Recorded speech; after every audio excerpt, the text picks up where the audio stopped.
Isabella Clara Eugenia lived a life that looked golden from afar, yet felt unbearably heavy from within. Born as the beloved daughter of Philip II, she carried from infancy the burden of a kingdom's salvation and the hopes of a father who loved her less as a child than as a miracle, meant to repair a broken world. Sent to rule war-torn Flanders, she discovered both unexpected love and unending sorrow. And when death stole her husband, the only person who ever saw her not as an extension of the empire, but as a woman with her own heart. Isabella wrapped herself in the brown habit of the Franciscans and continued ruling alone. For 30 long years she guided a dying land through famine, rebellion, and a war that consumed everything it touched. Her story is not one of spectacle, but of slow, silent ruin. A widow empress fading behind faith, duty, and a crown that demanded far more from her than it ever returned. Isabella Clara Eugenia was born into a world where tenderness and duty were inseparable, yet rarely balanced. Her father, Philip II of Spain, was a man carved from austerity, stern, pious, methodical, and infamous for loving his empire more easily than he loved individual human beings. And yet, when Isabella arrived in 1566, something in him softened. Courtiers whispered that the king seemed almost human in her presence, that his voice warmed in ways they had never heard, that he held her with a gentleness he had never shown even to the sons upon whom the future of the dynasty depended. For a court accustomed to severity, this affection felt like a small miracle. And because miracles never occurred without purpose in the Spain of the Counter-Reformation, many believed Isabella had been touched by Providence the moment she opened her eyes. She was not simply a royal infant. She was a sign, a symbol, an omen wrapped in swaddling cloth. From the very first months of her life, Isabella learned, long before she had words, that she belonged not to herself, but to the architecture of a grand political vision. Her cradle stood in the Alcazar of Madrid, a palace whose vast, silent corridors were designed to impress obedience into anyone who walked them. Servants moved in ritualized patterns. Ladies in waiting spoke in hushed voices. Priests visited regularly to ensure that even infancy obeyed the rhythms of devotion. The child grew up surrounded by the sound of rosaries clicking like clockwork, by the low chanting of liturgical prayers, by the heavy echo of footsteps in rooms where joy itself often felt forbidden. Even her toys reflected the world she was expected to inherit. Miniature altars, carved saints, tiny prayer books printed just for her small hands. Philip II visited her frequently, more often than he ever visited the nurseries of her siblings, and each visit reinforced a message that would shape the rest of her life. She was special. But in the Spanish court, special was not a kindness.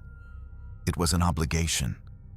It meant she would be watched, admired, shaped, and eventually used as an instrument of the monarchy's survival. While other children might dream of choosing their futures, Isabella's future was written around her without her consent. Like a script carved into marble, she absorbed that truth in the way children do, quietly, instinctively, without knowing how deeply it would define the texture of her adulthood. Her education began earlier than most. Before she could speak properly, she was taught how to kneel. Before she learned to read, she learned how to listen. Her tutors were some of the most exacting minds of the Spanish court. Scholars, theologians, diplomats, all entrusted with molding her into the perfect Catholic princess, a child whose mind and heart would become loyal weapons against a world that seemed constantly shifting toward rebellion and reform. Philip saw in her not only intelligence, but a serene steadiness, a temperament capable of enduring the weight of responsibility that had broken so many others before her. He believed God had provided him with a daughter suited for divine tasks, and in his certainty, he forgot that she was still a child. The result was a childhood lived in a paradox. Isabella was adored, but she was never free. She was cherished, but she was never allowed to simply belong to herself. Every affection came laced with expectation. Every smile from her father carried the faint pressure of destiny. Her days were structured with military precision. Morning prayers at dawn, lessons in theology and Latin before noon, instruction in court etiquette and political governance in the afternoon, spiritual counsel at night. She learned how to move through the palace with composed dignity, how to lower her gaze without appearing timid, how to speak softly yet decisively, how to embody the serene authority that the court believed reflected divine favor. But beneath the polished exterior, Isabella was still human. She longed for warmth that wasn't ceremonial, for laughter that didn't feel out of place in the echoing halls, for a kind of love that didn't require her to be an emblem. Yet, such desires had no place in the world she inhabited. Every time she looked at her father, she saw admiration, but she also saw expectation. Every time her governesses praised her, they praised her as a future instrument of monarchy, not as a little girl with a beating heart. And so she grew up learning to silence the parts of her that did not fit the mold, to hide her fears, temper her joys, and present a version of herself that served the empire first and herself second. By the time she reached adolescence, Isabella had already become what Philip II envisioned. Dutiful, composed, learned, devout, a young woman who carried the appearance of serenity even when burdened by the knowledge that her future would never be hers to shape. She understood that she was destined for a political marriage, destined to govern lands she had never seen, destined to uphold a faith and a dynasty that demanded unwavering loyalty. These truths did not frighten her. They simply felt inevitable. She had been raised to believe that destiny was not a choice, but a calling, and calls from God and King were not to be questioned. What she could not yet know was how profoundly this destiny would isolate her, how deeply her father's hopes would anchor her to a land drowning in rebellion, and how the love she found later would be the only fragment of life she ever truly chose for herself. In infancy, she had been told she was special. In adulthood, she would learn that being special was the heaviest crown a woman could wear. Growing up inside the Alcazar of Madrid meant living in a palace where silence held more authority than words, where every footstep echoed through corridors heavy with incense and candle smoke, and where emotion was treated not as a human instinct, but as a potential breach in royal discipline. For Isabella Clara Eugenia, childhood unfolded in an environment so tightly bound by ritual that even her moments of joy were expected to conform to the rhythms of courtly decorum. From the earliest years, she learned that to live in a palace was to inhabit a world where everyone watched, yet no one truly saw her. The courtiers admired her poise, her calm, her bright intelligence, but rarely did anyone stop to ask what lay beneath those polished qualities. In the Habsburg court, a princess's inner life was not a matter of interest. Her usefulness was. Her days began before dawn, when the palace was at its coldest and most contemplative. A lady-in-waiting would gently wake her, dress her in stiff brocades, and lead her through the dim passages to the chapel. There, surrounded by stern-faced confessors and the flickering glow of votive candles, Isabella knelt in silence as prayers were recited in a drone that seemed to belong more to stone walls than to human voices. Even as a child, she was expected to maintain a posture of devout attentiveness. Eyes lowered, hands still, breath measured. This discipline was not cruelty. It was custom. It was believed that a future sovereign must be trained to master the self before mastering a realm. Yet such training also taught her that her own feelings were obstacles to be conquered. not truths to be understood. After morning prayers came lessons in theology, taught by learned monks whose notions of childhood allowed little room for mischief or imagination. They instructed her in doctrine, scripture, and the subtleties of faith that would one day guide her political decisions. By midday, she would shift to Latin, mathematics, and the chronicles of empire.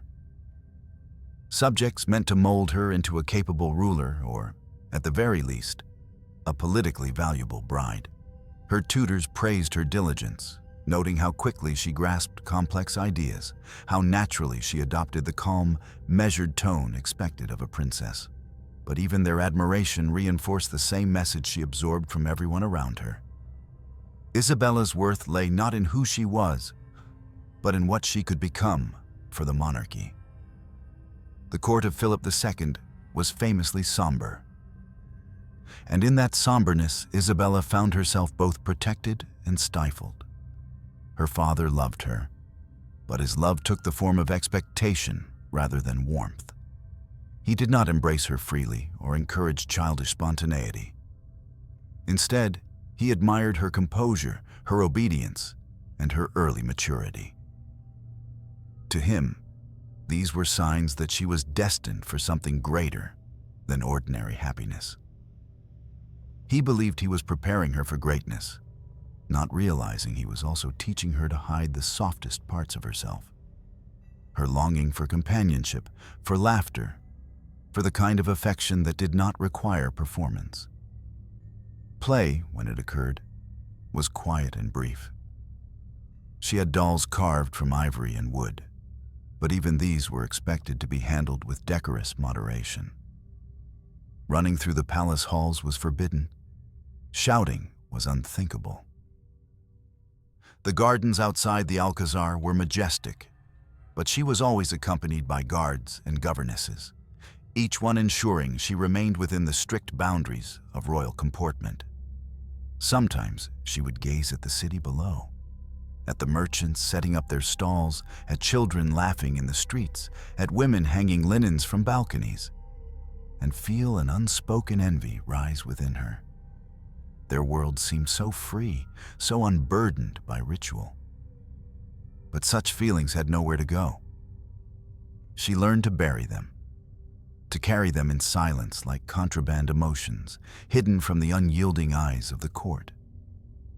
The loneliness of her upbringing was so subtly woven into the fabric of her daily life that she did not recognize it as loneliness at all. It was presented to her as virtue. Her governesses praised her ability to remain quiet during long ceremonies, to endure hours of audiences without complaint, to maintain serenity even when exhausted. In the Spanish court, self-restraint was the highest form of nobility. A princess who displayed her emotions openly was considered undisciplined. Isabella absorbed these lessons too well. She learned to smile without revealing too much, to listen without responding impulsively, to observe every nuance of conversation and gesture so that she might one day navigate the treacherous currents of politics with grace. But in mastering these skills, she also learned to silence her own voice, until it became difficult to distinguish her genuine feelings from the mask she wore so effortlessly. There were moments, however fleeting, when the child beneath the princess emerged. Sometimes, late at night, she would sit by the window of her chamber and look up at the moonlight spilling across the rooftops of Madrid. In those quiet hours, she allowed herself to imagine a different life, one in which she was not destined for ceremony, one in which she could be simply a daughter, a sister, a young girl with dreams unshaped by the demands of her father and the expectations of an empire.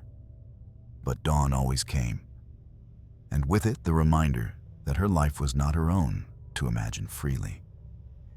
By the time she approached adolescence, Isabella had already mastered the art of self-containment. She moved through the palace with the serene confidence expected of a future ruler, but inside she carried an ache she could not name. She did not yet understand that this controlled solitude would become the defining condition of her adulthood. That the very discipline taught to her as virtue would one day become the quiet weight that pressed upon her during years of war, widowhood, and unending duty. All she knew was that she was alone. Not in the sense of being unloved, but in the far more delicate sense of being destined. And destined children, she had learned, were expected to accept loneliness as part of their crown long before they ever touched it. When Isabella Clara Eugenia was promised in marriage to Archduke Albert of Austria, she understood that the union was not designed for her happiness, but for the survival of an empire.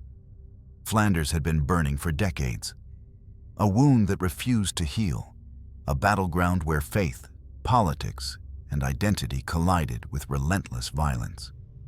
Spain needed a pair of loyal, devout Catholic rulers who could restore order to the rebellious provinces. And Isabella, dutiful, pious, and already molded by a lifetime of courtly discipline, was the ideal choice. Albert, too, had been shaped by the weight of dynastic expectations. Their lives had been carved by others long before they met, and neither expected love to enter the arrangement. In the world of royal alliances, affection was a luxury that rarely survived political necessity. The marriage negotiations were tense and complex, involving not just questions of governance, but questions of sovereignty, inheritance, and the delicate balance between Spanish dominance and Flemish autonomy. Isabella listened to the discussions with the same composed silence she had cultivated since childhood, understanding that her destiny was being decided by men who saw in her a symbol rather than a woman. Yet she accepted it, because acceptance had been the central virtue of her upbringing. She had been taught that service to the empire was her purpose, and if marriage to Albert served that purpose, then she would embrace it with grace. But the strange, unexpected truth was that once Isabella and Albert met, something softened in both of them. They were two people forged by duty, both accustomed to restraint, both marked by the quiet loneliness of being raised for sacrifice. Their similarities did not frighten them.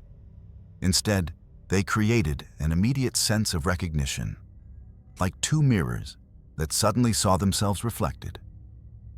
Albert was gentle where the Spanish court had been severe, earnest where politics had been cold, and steady in a way that offered Isabella a kind of safety she had never known. And Isabella, in turn, offered him an intelligence and emotional depth that matched his own. A partner who understood the weight of decisions because she had carried such weight her entire life. Their letters, exchanged during brief separations, reveal a tenderness rare among arranged royal marriages. They spoke not only of governance, but of companionship, faith, and shared burdens. In public, they presented a united front, solemn rulers entrusted with the task of healing a battered land. In private, they shared small jokes, quiet prayers, soft conversations that stretched late into the night. The political necessity of their union created the conditions for something fragile and unlikely: mutual affection. It was not a love born of passion or youthful impulsiveness, but of companionship, respect, and the deep comfort found in someone who understands your silences as well as your words. Their life in Brussels reflected this balance. Together, they built a court that was far gentler than the one Isabella had known in Spain. Albert, who had experienced military command and ecclesiastical training, approached governance with a calm pragmatism. Isabella brought the discipline of her upbringing, the sharp intellect of her tutors, and the steadfast piety that gave coherence to her decisions. They prayed together each morning and consulted one another on matters of state. They walked through gardens discussing reforms, taxation, diplomacy, and the fragile threads of peace they hoped to weave through a land exhausted by rebellion. Their partnership felt like an anchor in the storm. Of course, their marriage was not free from the shadows cast by the empire. Philip II's expectations hung over them, and Flanders' complexities proved relentless. But in the midst of that pressure, they found solace in each other. Isabella, who had spent her childhood surrounded by ceremony instead of warmth, discovered what it meant to be seen as a person rather than an emblem. Albert, who had been raised between monastic discipline and imperial responsibility, discovered the quiet strength of a woman who matched him not only in faith, but in resolve. Their inability to have children became a sorrow that neither could fully escape. Miscarriages haunted their early years of marriage, and the hope for an heir gradually faded like a candle burning too low to be revived. In many courts, such a loss would have created bitterness or blame. But between Isabella and Albert, it created a deeper bond. They grieved together, prayed together, and accepted that their legacy would not come in the form of offspring, but in the governance and stability they attempted to bring to a wounded land. Their marriage became more than a political union. It became a refuge, a spiritual partnership, and a companionship that defied the cold architecture of dynastic marriage. What made their love remarkable was not its intensity, but its quiet persistence. It grew in the spaces between crises, in the evenings spent discussing reforms, in the moments when war threatened to unravel everything they worked for, and they found strength in standing side by side. For Isabella, whose childhood had taught her to bury her emotions beneath layers of responsibility, love with Albert was a revelation. Subtle, steady, restorative. For Albert, who had never expected marriage to offer intimacy beyond duty, Isabella became both partner and sanctuary. Neither of them ever forgot that their lives were shaped by forces beyond their control. But within those constraints, they carved a corner of tenderness that made their burdens bearable. It was the only part of Isabella's destiny that felt truly chosen. And when the time came for that love to be threatened by illness and death, it would become the deepest wound of her life. The wound that turned a devoted ruler into a widow empress draped in brown, carrying a grief that would shape every remaining year of her existence. When Isabella and Albert arrived in the Low Countries, they inherited not a flourishing province, but a battlefield.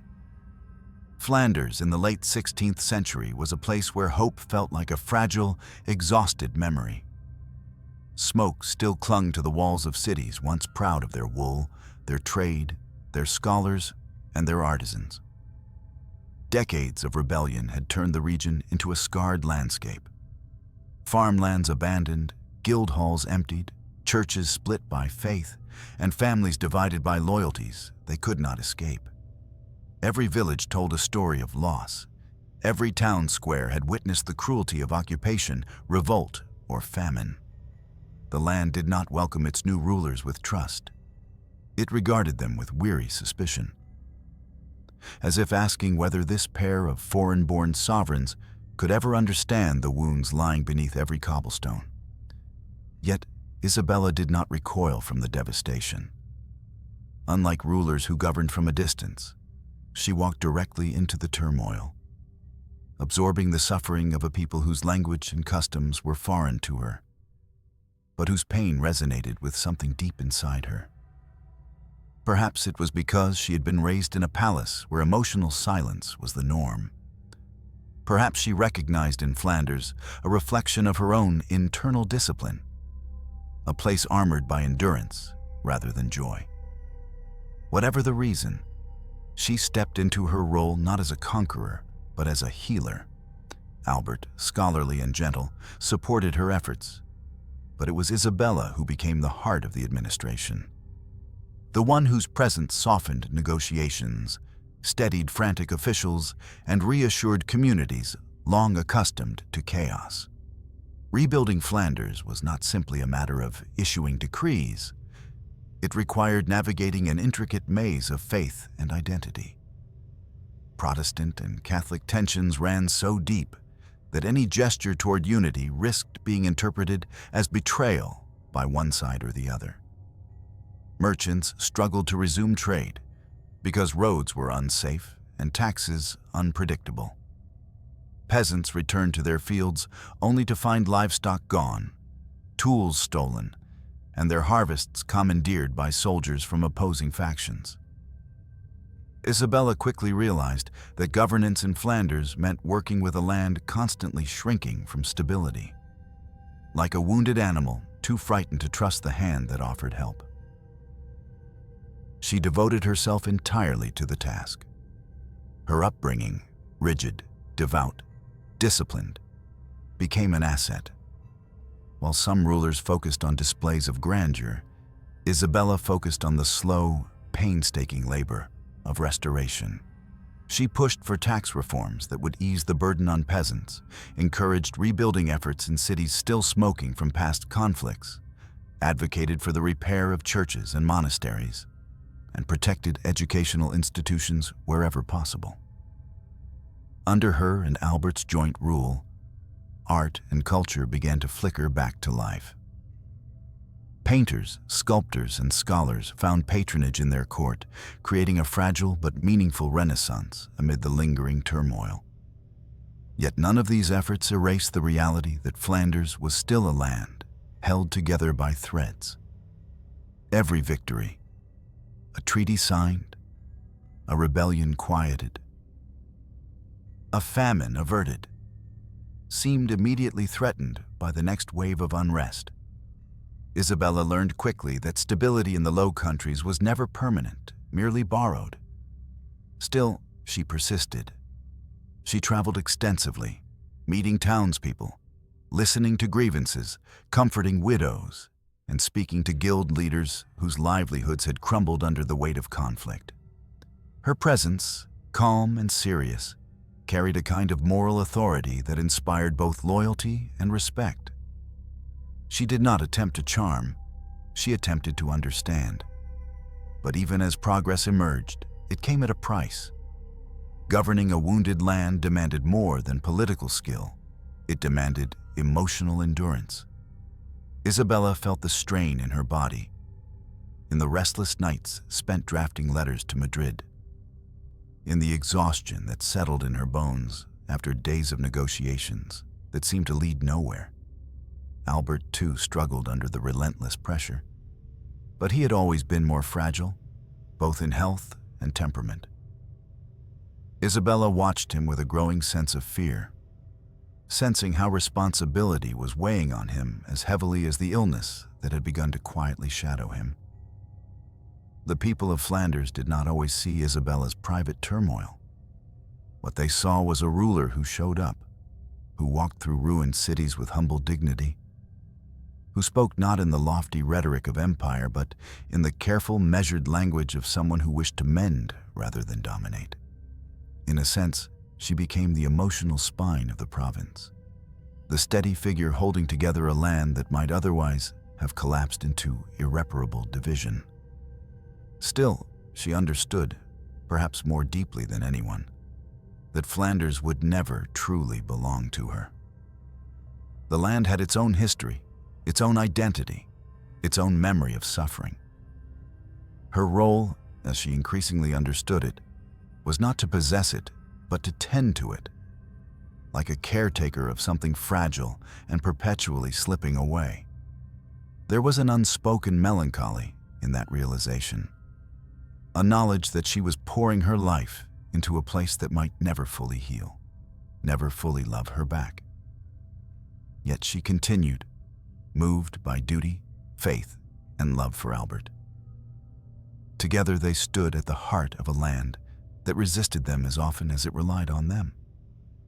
And it was within this delicate equilibrium between hope and despair, between belonging and distance, that Isabella's destiny began to take its irreversible shape. The land was wounded, but she was learning that she was too. and the years ahead would reveal how much more the province would demand from her before it finally allowed her to rest. Albert's long illness did not descend upon the court like a sudden storm. It crept in quietly, like a slow winter that refused to thaw. At first, Isabella noticed only small changes. Moments when Albert paused to steady himself, a faint tremor in his hands during council meetings, a persistent fatigue that rest no longer eased. He dismissed these signs with the gentle stubbornness of a man accustomed to enduring burdens without complaint. But Isabella saw through his composure. She had spent her entire life reading silence, interpreting restrained gestures, and sensing unspoken truths. The truth this time was terrifying. The man she loved, the partner who shared her every decision, was slipping beyond her reach. As the years progressed, Albert's condition grew worse. He faced bouts of fever followed by weeks of frailty. Periods when his normally sharp mind clouded under pain, and stretches of sleepless nights when Isabella sat at his side, praying quietly as he drifted in and out of consciousness. The physicians spoke in cautious tones, offering hopeful remedies that never brought lasting relief. Isabella listened to their assurances with polite nods, but inside she carried a growing dread she could not voice.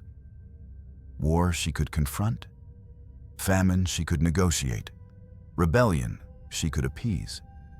But this erosion of the one person whose presence had given her life meaning, was a battle she was powerless to fight.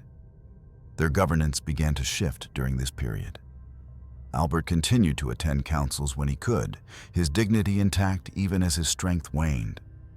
But Isabella increasingly shouldered the decisions, negotiated the supplies, and calmed the anxieties of a province still perched on the edge of collapse.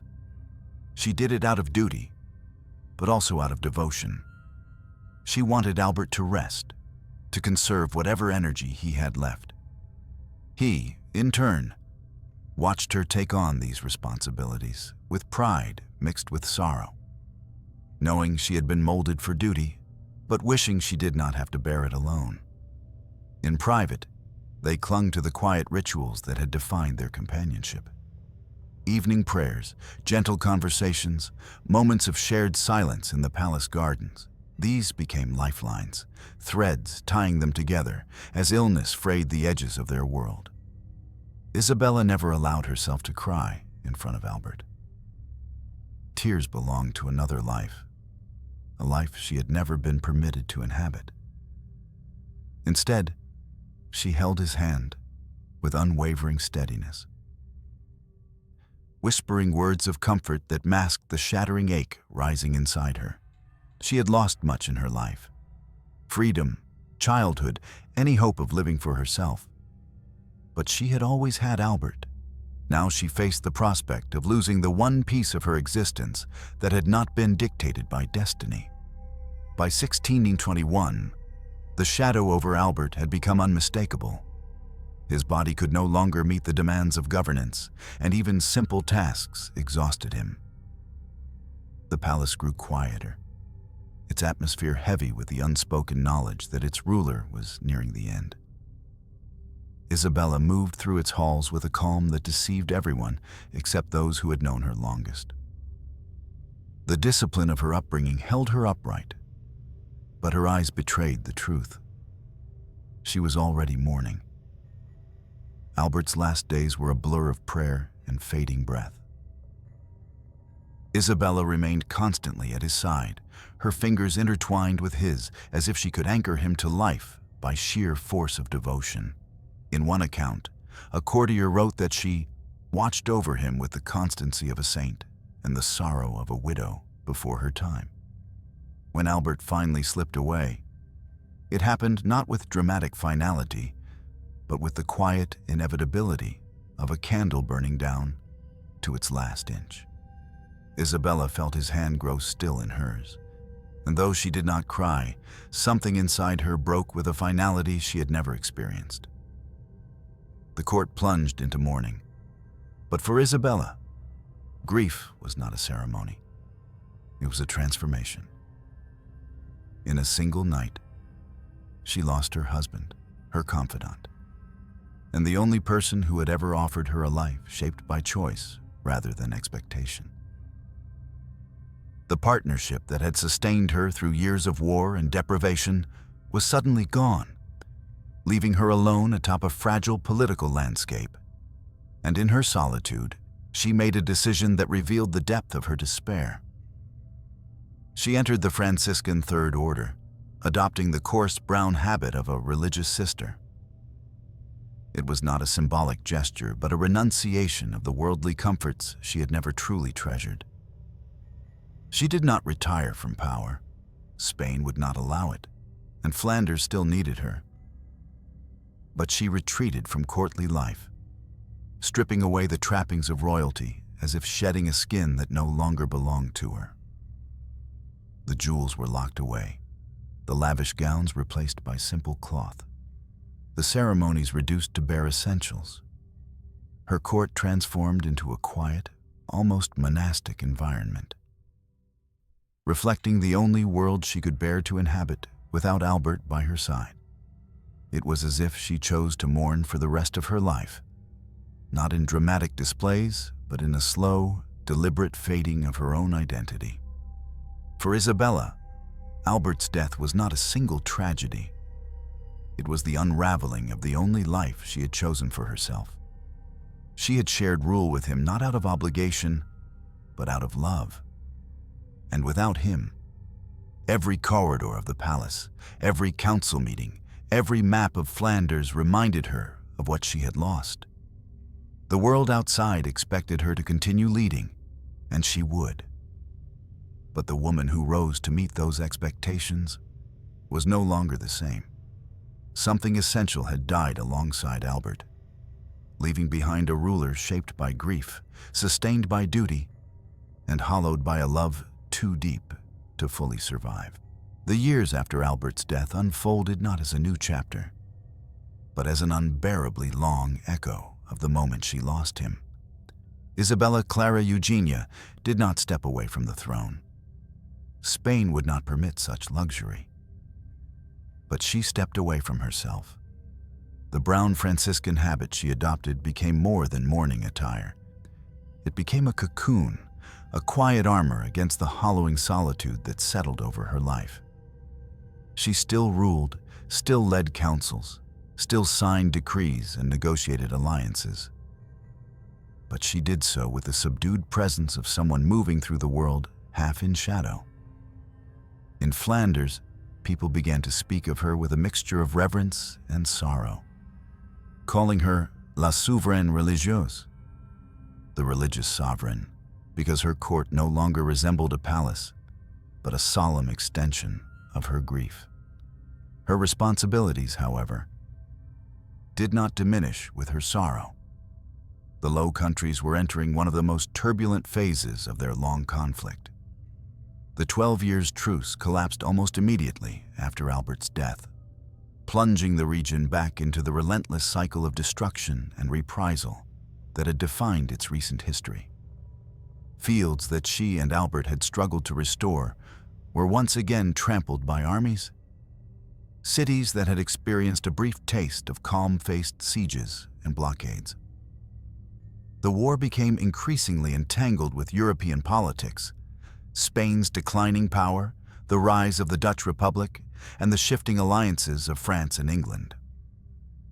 Isabella found herself at the center of a storm that no single ruler could tame. She approached these trials with a quiet, almost monastic endurance. Her days became consumed by the arithmetic of survival. Grain shipments, troop allocations, diplomatic letters sent to Madrid begging for reinforcements that never came soon enough. The Spanish Empire, overextended and financially strained, had begun to look at Flanders less as a priority and more as a burden. Isabella knew this, and each delayed response from her relatives in Madrid felt like another thread being pulled from the fragile fabric she was trying desperately to hold together. Her patience, shaped in childhood and refined through marriage, became her greatest asset. She negotiated ceasefires, soothed panicked officials, and traveled across provinces to demonstrate her presence, even when her body ached from exhaustion. But each effort drained her further. Without Albert, the weight of rule, once shared, became suffocating. The council chamber where they had once deliberated side by side now felt cavernous. Maps spread across the table looked less like instruments of governance and more like charts of a persistent, incurable wound. She prayed constantly, sometimes for wisdom, sometimes for strength, and often simply for the numbness that faith sometimes brought, a softness that could blunt the sharp edges of reality. But prayer, though it steadied her spirit, could not change the political landscape tightening around her. Flanders increasingly resembled a land held together by willpower alone. In the southern provinces, loyalty to the Spanish crown remained strong, but hunger eroded patience. In the north, Dutch independence gained momentum, fueled by trade wealth and military innovation. Isabella watched with heavy resignation as fortresses fell, as border towns changed hands, as merchants fled to safer territories. Yet she never allowed despair to turn into passivity. She persisted with the tenacity of someone fulfilling a sacred vow, even if she believed, deep in the quietest chambers of her heart, that the war would outlive her, that the land she had tried to heal would never fully recover. Her appearance changed during these years. Visitors described her as serene but pale, dignified but visibly worn. The brown habit softened her figure, making her seem less like a monarch and more like a wandering ascetic forced to carry the responsibilities of a kingdom. Her hair, once carefully styled to reflect her status, was kept short in the Franciscan manner. She no longer wore jewels except for a simple cross. Even her voice altered, quieter, slower, shaped by years of speaking through fatigue. And yet, when she addressed her officials or stood before soldiers preparing for campaigns, something of her old authority resurfaced. A quiet conviction that reminded everyone why she remained, despite everything, the moral center of the province. The irony of her life during these years was cruel. She was more respected than ever, yet more alone than she had ever been. Ambassadors reported back to Madrid that the provinces trusted her more than any commander Spain had sent. Merchants praised her fairness. Clergymen admired her devotion. Even opponents acknowledged her integrity. But none of these sentiments warmed the cold chambers she now inhabited. None filled the silence at night when she returned from council meetings and instinctively turned toward the chair that had once held Albert. She governed because she believed it was her calling. She endured because she had no other choice. As the war dragged on, Isabella became increasingly aware that she was living on borrowed strength. She felt it in her breathing, in the heaviness in her limbs, in the weight that pressed against her temples when she read reports of yet another skirmish or famine. But even as her health waned, her resolve did not. She had been raised to fulfill a destiny shaped by her father, challenged by rebellion, softened by love, and sharpened by loss. Now, in these final decades of rule, she understood that her life would never be measured by triumphs, but by perseverance. She would not heal Flanders. She would simply hold it together long enough for history to take its course. This was her role now, a widow empress on a crumbling throne, guiding a wounded land through the twilight of her strength.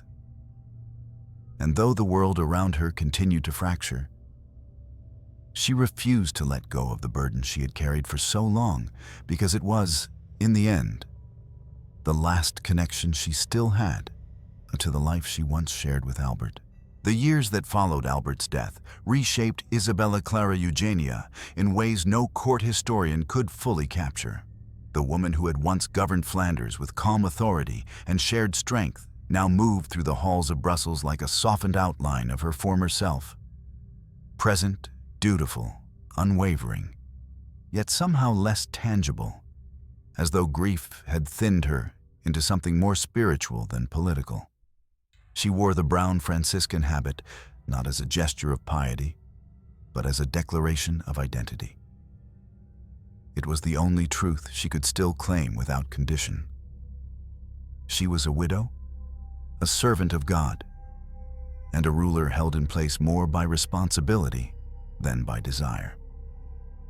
Her transformation was striking to those who had known her in earlier years.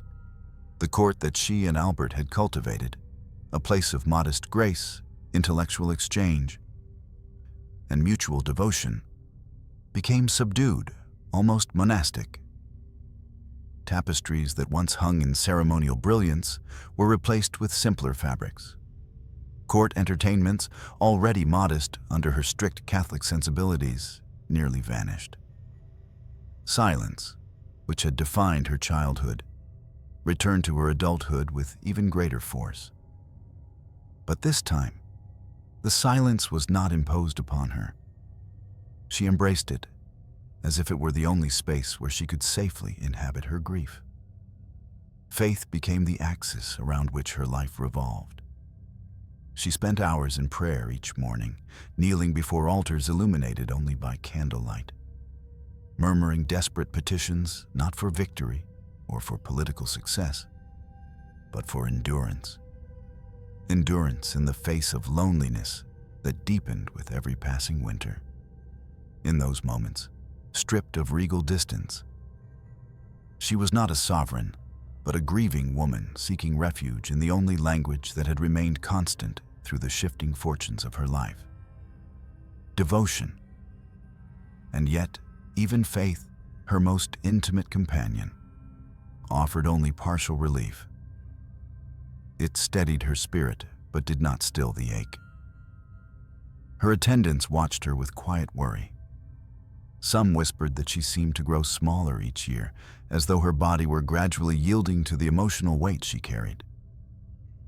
Others noted how she had become increasingly introspective, speaking softly, withdrawing from social interactions, and avoiding long public ceremonies whenever possible.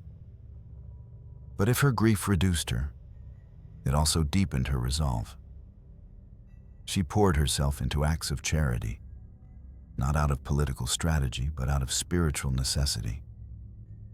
She sent food to famine-stricken towns, personally visited convents and hospitals, and helped reorganize relief for war refugees. These acts were tender, personal, and deeply connected to the sorrow that now defined her.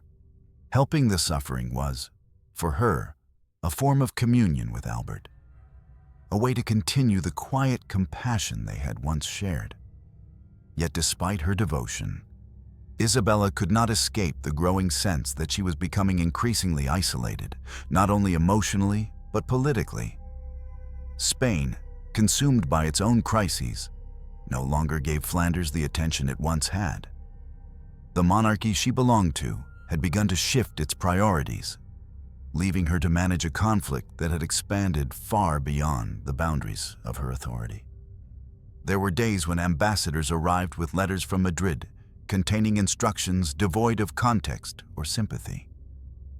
Letters penned by men who saw her as a dutiful administrator rather than a grieving widow carrying an empire's expectations on failing shoulders. This neglect created a new dimension of loneliness, sharper and more bitter than the quiet sorrow she carried for Albert. She felt abandoned by the very power that had shaped her destiny, forced to navigate a war with dwindling resources and diminishing political backing. But she did not complain. She had never been allowed such luxury. Instead, she responded to each challenge with the same calm persistence she had cultivated since childhood, knowing well that raising her voice would not change the tides of empire.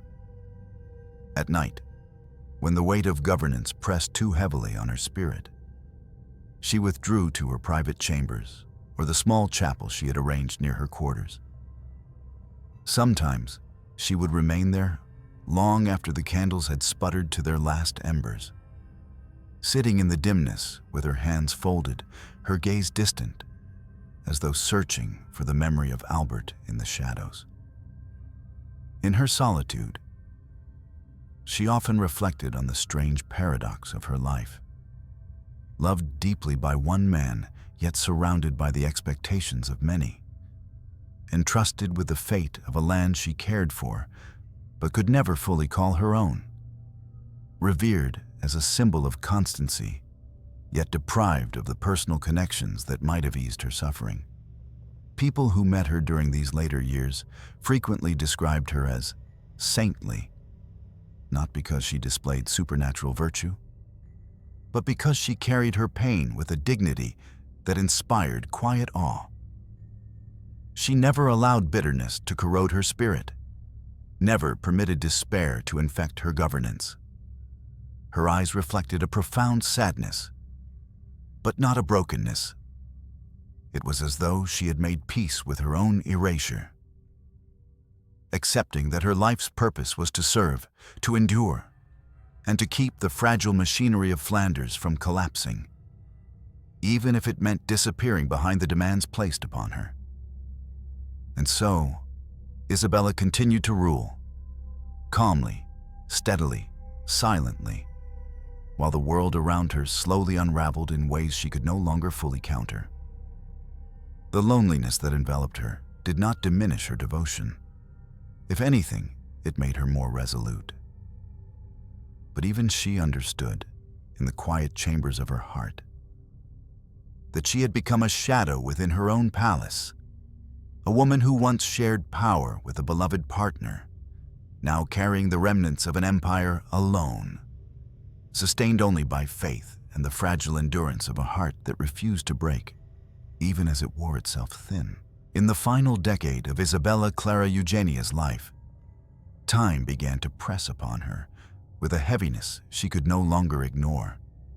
The woman who had once traveled tirelessly through the provinces, who had presided over councils with unwavering composure, who had negotiated peace while famine clawed at the doors of her people, now found herself increasingly bound to the quiet chambers of the Brussels court. Age did not merely soften her, it diminished her. Her breathing grew shallow, her strength flickered, and the calm discipline that had carried her through decades of turmoil now became a fragile veil barely concealing her physical exhaustion. Yet even as her body weakened, the responsibilities placed upon her did not ease. Flanders remained a land trapped between rival powers, and Isabella, though fading, was still its tether to stability. War, once a distant flame that she and Albert had managed with steady vigilance, now raged with a ferocity that reflected the fragmentation of Europe itself. The 30 Years' War ravaged the continent, turning cities into graveyards and families into wandering remnants searching for safety. Though Flanders was not the epicenter, it felt every tremor. Trade disrupted, alliances shifting, armies advancing like storms that refused to die. The Dutch Republic strengthened, carving away territory that Spain could no longer defend. French ambitions grew, English interference simmered, and Isabella, trapped between these vast interests, found herself navigating a map whose borders seemed to dissolve and reform faster than diplomacy could keep pace. She studied these maps each morning with the same discipline she had practiced since youth. But now the lines blurred, not from indecision, but from age. There were days when her hands trembled as she traced the rivers and fortresses, when her voice faltered while issuing instructions to weary commanders. Her advisors, some loyal and some merely polite, began to wonder how much longer she could sustain this quiet war against inevitability. But Isabella refused to abandon her duties. She had lived too long under the weight of expectations to surrender them. merely because her body could no longer bear them with ease. To step away, even in illness, would have felt like a betrayal of Albert, of the land she had tried to heal, of the destiny that had shaped her from the moment she first opened her eyes in the Alcazar. The people of Flanders, those who still remembered the gentler years of her joint rule, felt the shift in her presence. When she visited churches or hospitals, she moved more slowly, leaning on attendants who tried to hide their concern. Yet her composure never broke. She greeted citizens with the same steady gaze, listened to their petitions with the same patience, and offered blessings with the same quiet sincerity. If anything, her vulnerability made her more beloved. In a world increasingly defined by violence and ambition, her frail dignity became a symbol of endurance. She was not a triumphant ruler. She was a faithful one, and in a time of incessant loss, faithfulness meant more than victory. As her health declined, her writing changed. Letters that once carried long, meticulous reflections became shorter, more contemplative, infused with a tone of resignation that she could never have allowed earlier in life. She wrote to Madrid with humility rather than authority, requesting aid she knew might not arrive, acknowledging limits she once believed she could overcome. Some letters hinted at a growing awareness that history was slipping beyond her ability to influence. She no longer hoped to restore Flanders. She hoped only to prevent its complete undoing. It was a modest ambition for an archduchess, yet an honest one, shaped not by defeat, but by wisdom earned through suffering. Her spiritual life deepened alongside her physical decline.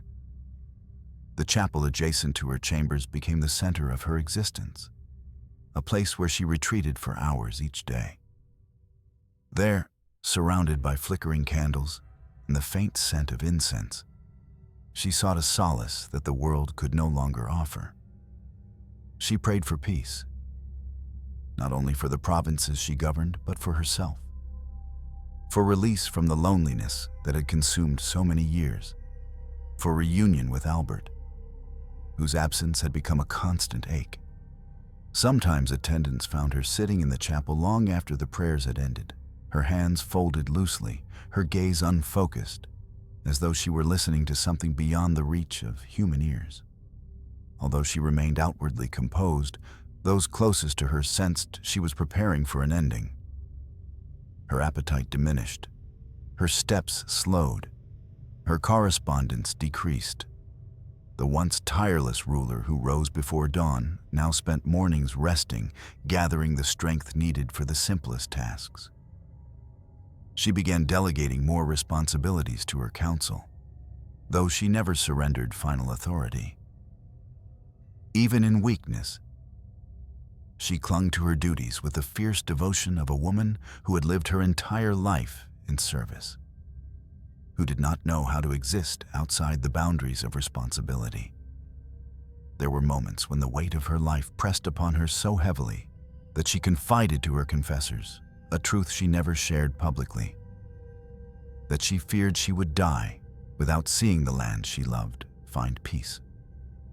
Not because she believed she had failed, but because she understood that some wounds ran deeper than any human hand could heal. Flanders had taught her that lesson repeatedly, through war, through famine, through fragile truces shattered by ambition and faith. She had spent decades holding together a world determined to fall apart. And as her strength waned, she realized that her efforts, though noble, might never have been enough. In her final winters, the cold settled into her bones like a prophecy. She moved slowly, wrapped in wool cloaks that could not entirely protect her from the chill of age or the colder truth of impermanence. Yet even as her health collapsed, she continued to receive ambassadors, sign documents, and preside over council meetings. She did so not out of pride, but out of fidelity. to Albert, to her father's expectations, to the land that had become both her burden and her home in exile. Her final years were not triumphant, but they were deeply human, shaped by duty, softened by sorrow, and illuminated by a quiet courage that endured even as her body faltered. And as she approached the twilight of her life, Isabella understood what few rulers ever do, that some legacies are not built through victories, but through the steadfastness of a heart that refuses to abandon its post, even when there is little left to give. Isabella Clara Eugenia died as she had lived for decades, quietly, dutifully, and with a dignity that asked for nothing in return. In the final weeks of her life, her body weakened rapidly, collapsing under the weight of age, grief, and the years of war she had carried like a second skin. The sickness began subtly. Lingering fatigue, shallow breaths, nights of restless coughing, but soon deepened into something that even her unwavering discipline could no longer mask. Advisors urged her to rest, to relinquish some of her responsibilities, but she continued to receive petitions and review reports until she could no longer sit upright without assistance. Her world, once vast and burdened by the fates of provinces and armies, narrowed to the dim chamber where she had spent so many nights in prayer and reflection. Those who attended her in these final days witnessed a woman whose resolve remained unbroken even as her strength fled. She spoke less, but her silences were not empty. They were full of acceptance, as though she had finally made peace with the knowledge that she would not live to see the peace she had sought for Flanders. Visitors described her as serene, her face softened by a mixture of exhaustion and quiet transcendence. The brown Franciscan habit that had become her everyday attire seemed almost like a shroud, preparing her for the transition she had long anticipated. Her hair, once kept short in monastic discipline, had turned white around her temples, and her once clear eyes now held a translucent fragility that made her look almost spectral. Despite her condition, she insisted on maintaining certain routines. She attended Mass whenever she could stand, leaning heavily on attendants who guided her with slow patience toward the chapel. On days when she was too weak to walk, priests brought the Eucharist to her bedside, and she received it with trembling hands, whispering prayers so faint that only those closest could hear them. In those moments, she no longer appeared as a ruler or even as a widow, but as a woman stripped of everything except her faith. A faith that had been both her sanctuary and her anchor through the worst years of her life. Her final nights were restless. She drifted in and out of sleep, murmuring prayers, sometimes calling softly for Albert as though expecting him to appear beside her as he once had. It was not delirium, it was longing. Throughout her widowhood, she had lived half in the world of the living and half in the world of memory, carrying the weight of his absence like a quiet wound.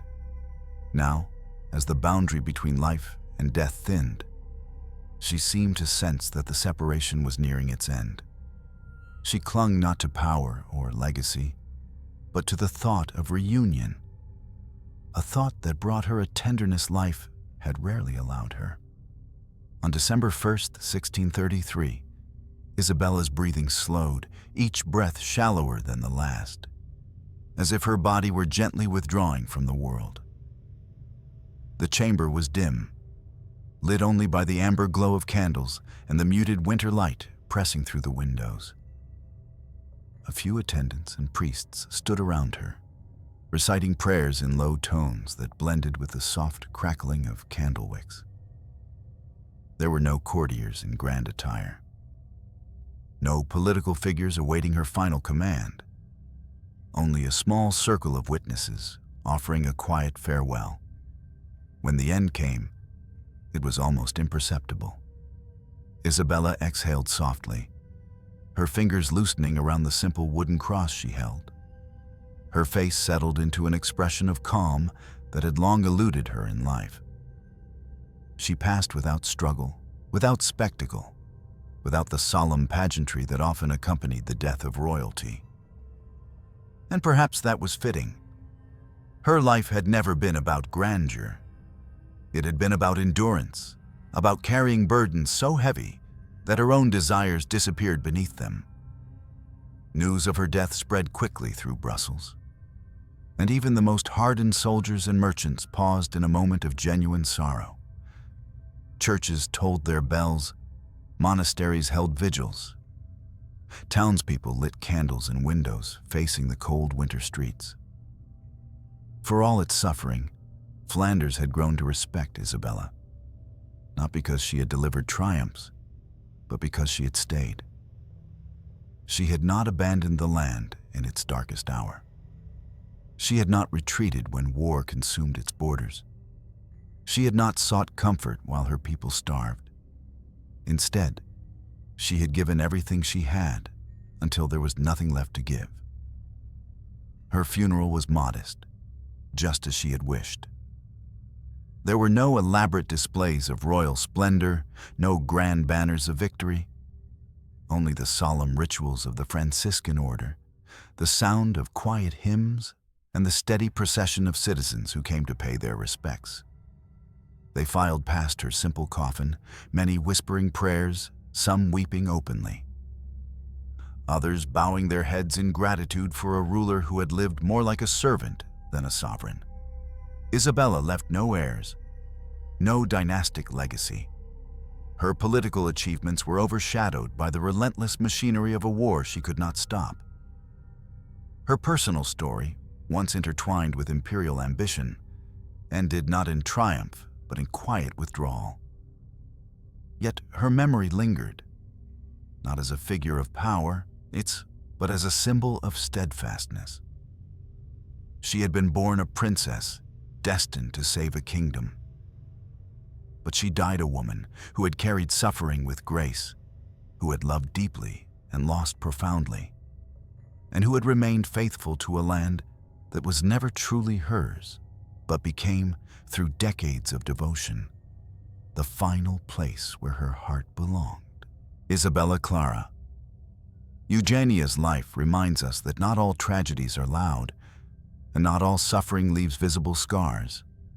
Some unfold slowly, through years of devotion quietly offered and quietly overlooked. She was born into power, but never truly knew freedom. Raised to heal a kingdom, yet forced to carry wounds far deeper than any she tried to mend. Her story did not end with victory or redemption. It ended with endurance, with a woman who stayed when she could have fled, who bore the loneliness of duty long after love and companionship were taken from her, and who continued to guide a fractured land even as her own spirit thinned under the weight of grief. Flanders never fully belonged to her, yet she gave it everything she had. History rarely celebrates rulers who do not triumph, who do not conquer, who do not leave behind golden ages. But there is a different kind of greatness in a life like Isabella's, a greatness rooted in constancy rather than triumph, in compassion rather than conquest, in the quiet persistence of a heart that refused to abandon what it had once been entrusted to protect. She spent her last decades fading behind the brown habit of a widow's sister. But her disappearance was not an act of defeat. It was a final testament to a woman who understood that sometimes the only way to carry unbearable burdens is to become smaller, gentler, and more devout than the world expects. Her life is a reminder that the deepest sacrifices are often invisible, and that those who bear the heaviest responsibilities rarely receive the solace they deserve. Isabella Clara Eugenia did not save Flanders, but she kept it standing when it might have collapsed. She did not conquer her sorrow, but she turned it into a quiet strength that carried an entire province through some of its darkest years. And she did not die with fanfare, but with the peace of someone who had given everything she had until nothing remained. In the end, Her legacy is not written in victories or monuments, but in the fragile endurance of a land she helped hold together, and in the soft, unwavering devotion of a heart that stayed true even as the world around her fell apart.